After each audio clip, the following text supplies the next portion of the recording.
Next, the world's most advanced telescope took another leap forward this afternoon as its mirrors were unfolded 1,000,000 miles from Earth.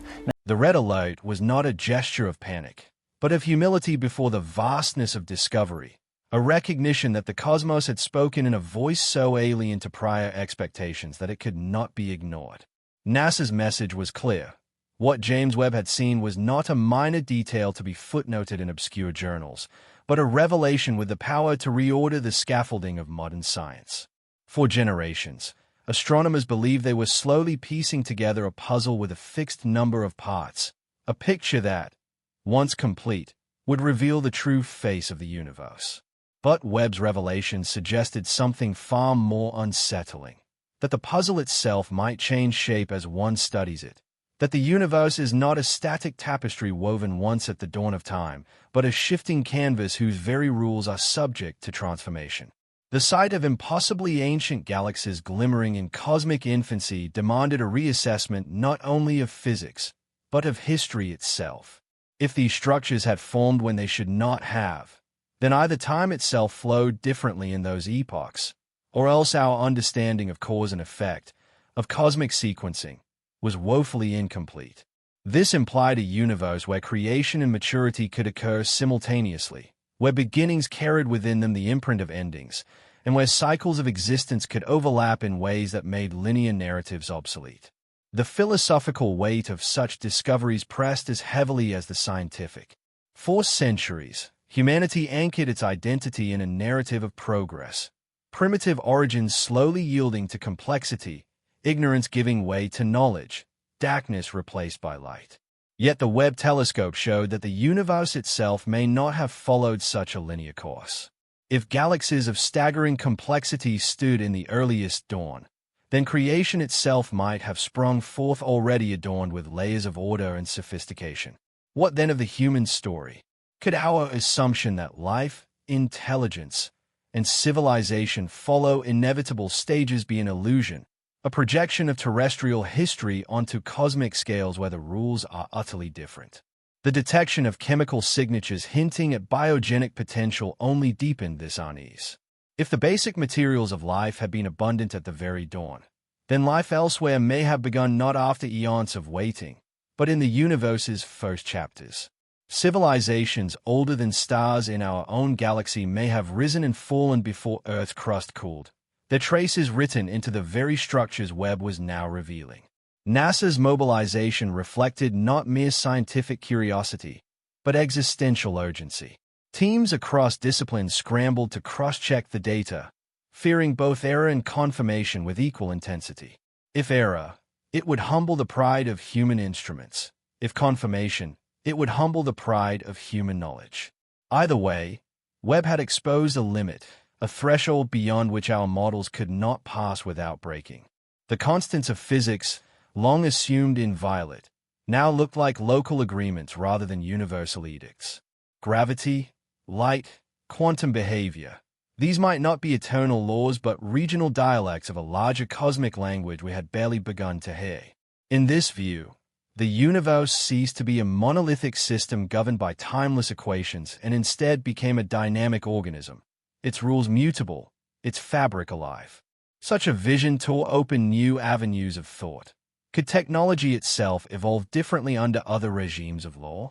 Could intelligence flourish in domains where time bent, where chemistry danced to foreign rhythms, where space was not empty but structured?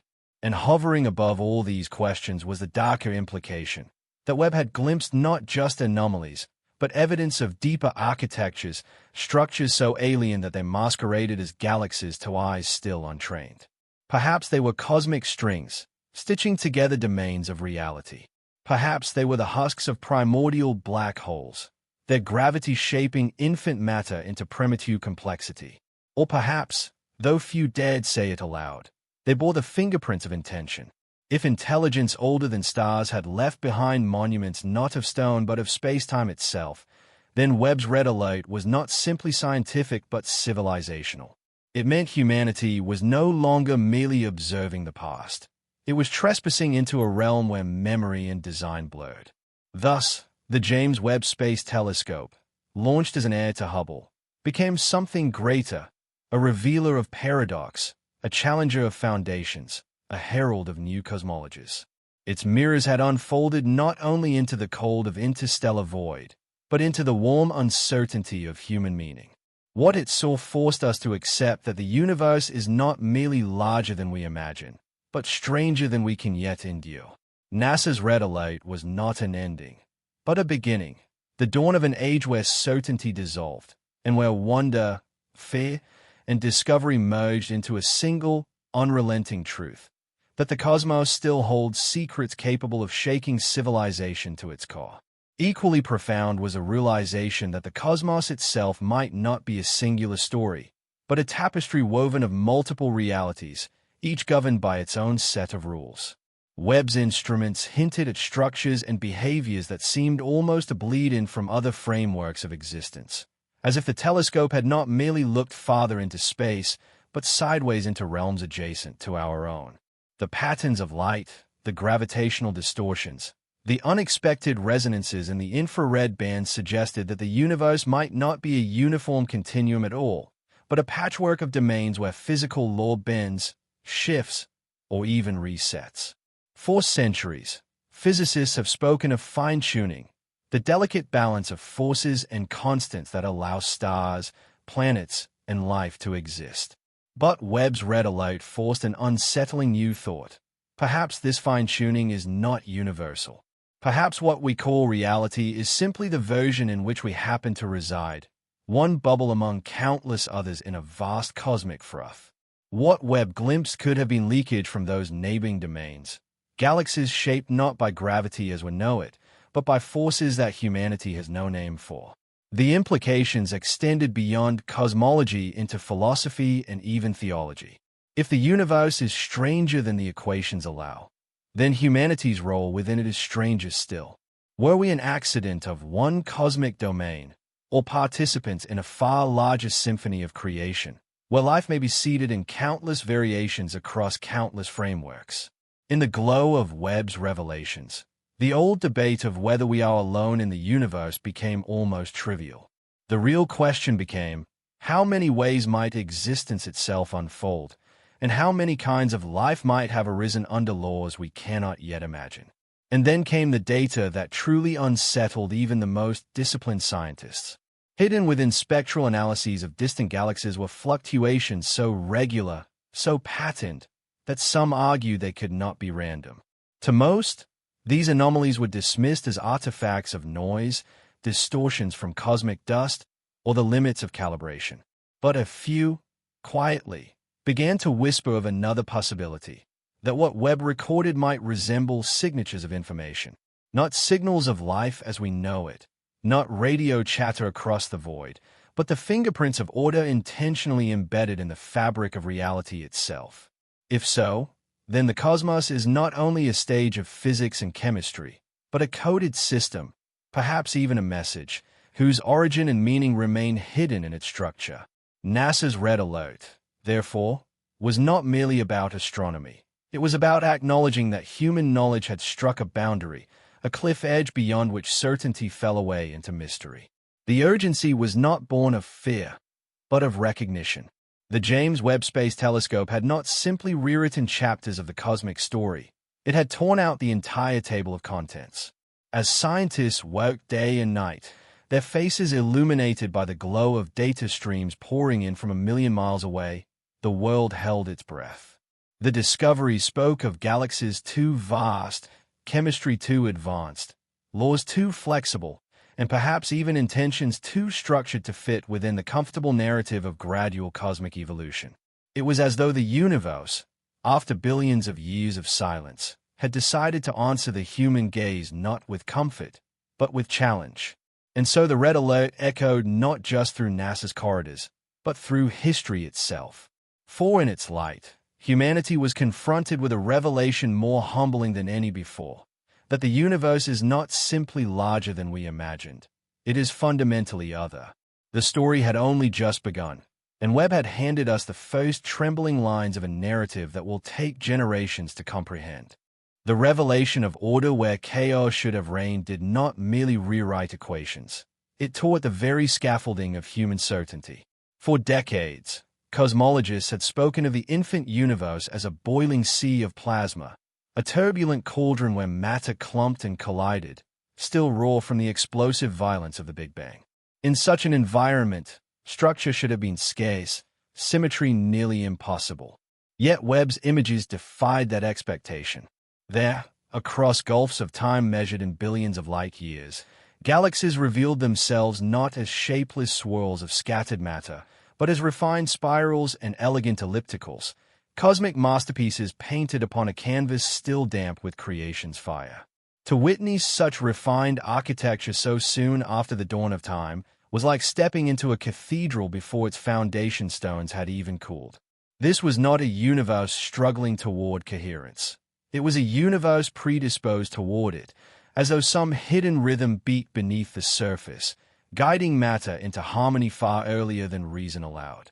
The shockwaves of this discovery rippled outward. If order emerged so swiftly, then perhaps the laws of structure were not emergent phenomena at all, but primordial imperatives, engraved into reality itself from the first instant. Gravitational organization, once thought to be a slow sculptor over eons, might instead be an immediate architect, assisted by forces still unnamed, still unimagined. The implications spread beyond physics into philosophy, for if order blossoms where chaos was expected, then perhaps chaos is not the foundation of the universe at all, but the mask of a deeper symmetry we have only just begun to glimpse. Yet the telescope did not stop with galaxies. It turned its eye toward distant exoplanets, worlds orbiting stars scattered like dust across the firmament, and there too it uncovered impossibilities. Webb's instruments, sensitive enough to detect whispers of light fractured through alien atmospheres, revealed chemical fingerprints, methane, carbon dioxide, and even hints of water vapor. These molecules appeared not in the gentle cradle of a mature galaxy, but in the earliest eras of cosmic history, a time when the Milky Way itself was still in its infancy. The message was clear. The chemistry of life was not a late miracle, but an early inevitability. Where textbooks had spoken of barren wastelands slowly enriched by generations of stars, Webb showed us fertile ground blooming almost immediately. This revelation shattered the assumption of rarity.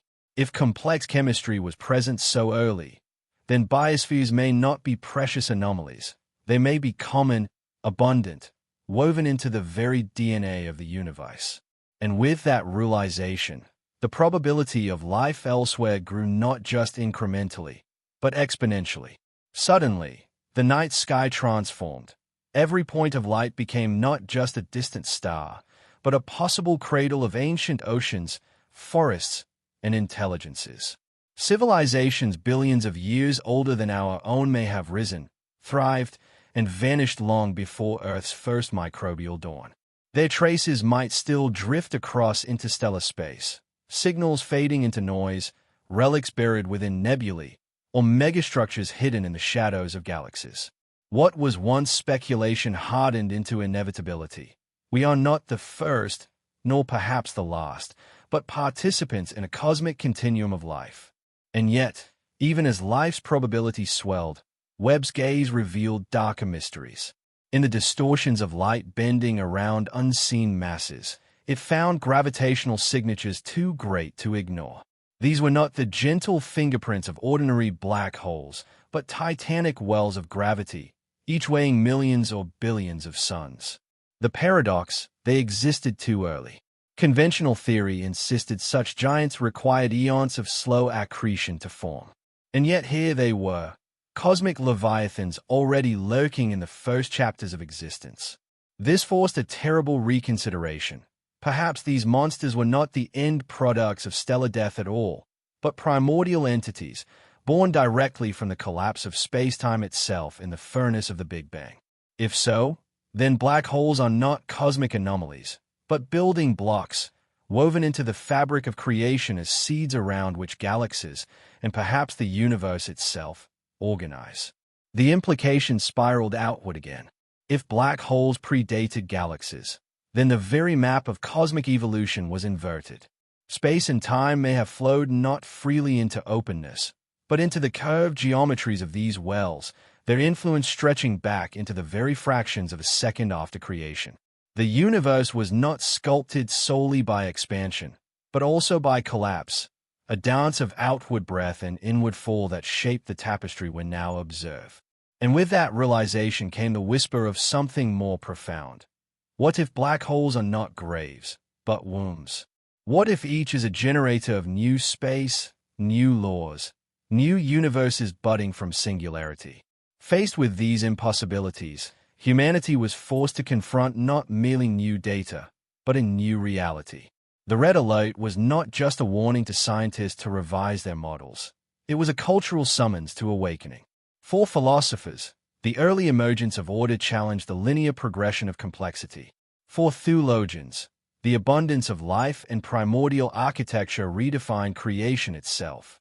For technologists, the anomalies hinted at untapped principles, forces that, if understood, might one day yield energy, transport, or even gateways across the stars. Webb did not merely look into the past. It pushed imagination into futures uncharted, demanding courage equal to curiosity. And then came the most radical speculation of all. Perhaps the constants of nature themselves were not constant. If galaxies formed faster, if chemistry emerged earlier, if black holes swelled impossibly quickly, then perhaps the values we treat as fixed, the speed of light, the gravitational constant, the fine structure constant, shifted across time and space. A dynamic universe, not governed by eternal rules, but by evolving parameters. Physics, in this light, is not a timeless scripture but an unfolding dialogue, and the cosmos itself is not a machine but a living process. Such thoughts opened yet another door, the multiverse. If anomalies cannot be reconciled with the physics of our own universe, then perhaps they are echoes of other domains bleeding into ours. Inflationary cosmology already suggested that countless universes may exist, each with different laws. Webb's anomalies may be the first fingerprints of their influence, shimmering across our sky like shadows from neighboring realities. If true, then humanity is not only part of a vast universe, but part of a vast ensemble of universes, each with its own story, some colliding, some diverging, all existing in a cosmic symphony beyond comprehension. For humanity, the implications were existential. We once believed ourselves fragile latecomers to a reluctant universe. Now we are faced with the opposite, a universe predisposed toward structure, chemistry, life. Existence is not a rare exception. It is the natural consequence of a cosmos fertile with possibility. This knowledge annihilates the comfort of modesty. We are not small because we are insignificant. We are small because the universe is vast beyond imagination. Yet in that vastness lies dignity.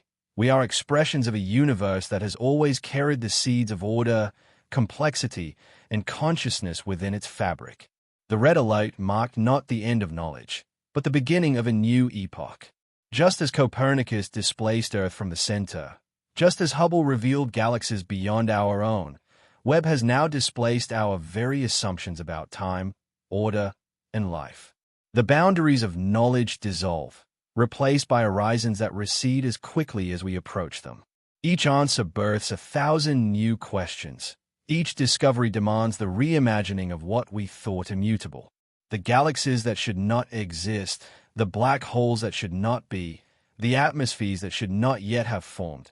These are not contradictions, but invitations. Invitations to expand vision, to embrace the unknown, to recognize that the universe is not merely stranger than we imagine, but stranger than we can imagine. The red alert, then, was not a cry of fear but a proclamation of awakening. A signal across time that we stand still at the beginning of understanding, our species pressed against the glass of infinity. And in that recognition lies the true power of discovery, not in answers, but in the endless unfolding of mystery.